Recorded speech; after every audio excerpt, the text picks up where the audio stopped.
Good morning guys. আহক আজি আমি দৈৰ সৈতে চিকেনৰ আঞ্জা ৰান্ধোঁ। তাৰ বাবে প্ৰথমত আমি ধনিয়া আৰু পুদিনা পাত অলপ মিহিকৈ পিচি ল'ম আৰু লগতে আদা আৰু নহৰুখিনিও মিহিকৈ খুন্দি ল'ম। এতিয়া গেছটো অন কৰি আমি কেৰাহীখন গৰম হ'বলৈ অলপ টাইম ৰাখি দিম। কেৰাহীখন গৰম হোৱাৰ লগে লগে আমি প্ৰয়োজন অনুযায়ী তাতে মিঠাতেল দি দিম। তেলখিনি গৰম হোৱাৰ লগে লগে আমি তাতে পিঁয়াজ দি পিঁয়াজখিনি ৰঙচুৱা হোৱালৈকে ভাজি ল'ম। 3 মিনিটমান পিঁয়াজখিনি ভাজাৰ পিছত এতিয়া আমি চিকেনখিনি পিঁয়াজৰ সৈতে ভাজিবলৈ দি দিম। এতিয়া আমি পিঁয়াজৰ সৈতে চিকেনখিনি ধুনীয়াকৈ মিহলাই 10 মিনিটমান ভাজিবলৈ দিম।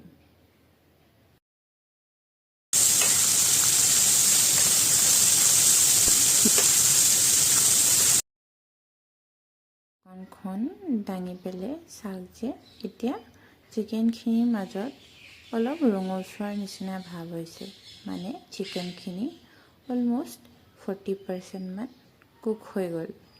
এতিয়া চিকেনখিনি ধুনীয়াকৈ মিহলাই দিয়ক আৰু অলপমান সময় হ'বলৈ দি থওক।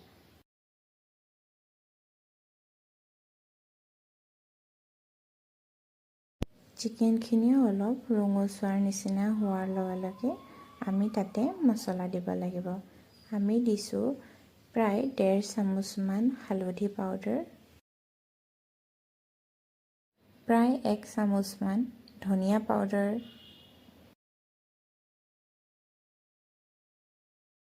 2 চামুচ জিৰা পাউডাৰ। মোৰ অলপ ধনিয়া পাউডাৰটো কম লাগিল বাবে আৰু অলপ মই পিছত দি দিলোঁ। এতিয়া মছলাখিনিৰ সৈতে চিকেনখিনিক ভালদৰে মিহলাই লওক আৰু অলপ টাইম। এতিয়া মই দিছোঁ প্ৰায় ডাঙৰ চামুচেৰে 1 চামুচ নিমখ। এতিয়া যিহেতু আমি দৈ চিকেন বনাম, তাৰ বাবে এটা বলত আমি প্ৰায় 2 চামুচমান দৈ লৈ তাক ধুনীয়াকৈ ফেটি ল'ব। ফেটি নল'লে কিন্তু দৈখিনি ফাটি যাব। এতিয়া দৈখিনিৰ সৈতে আমি আগতে বনাই ৰখা ধনিয়া আৰু পুদিনাৰ পেষ্টটো এড কৰি দিম আৰু দৈৰ সৈতে ধুনীয়াকৈ মিহলাই ল'ম। প্ৰায় আমাৰ 1 পৰা 2 মিনিট ধুনীয়াকৈ পেষ্টখিনি মিহলাই ল'ব লাগিব। চিকেনখিনিত কি ধুনীয়া কালাৰ এটা আহিছে।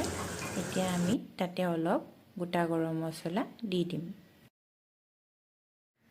এতিয়া ফ্লেমটো ল' কৰি পেলাই আমি দৈখিনি চিকেনৰ সৈতে এড কৰি দিম। সদায় মনত ৰাখিব, যেতিয়াই আপুনি দৈ এড কৰে ফ্লেমটো সদায় ল' হ'ব লাগিব, নহ'লে দৈখিনি কিন্তু দিয়াৰ সৈতে সৈতে ফাটি যাব। এতিয়া ধুনীয়াকৈ দৈৰ সৈতে চিকেনখিনি মিহলাই প্ৰায় 20 মিনিটমানৰ কাৰণে ঢাকনি মাৰি ৰাখি দিব।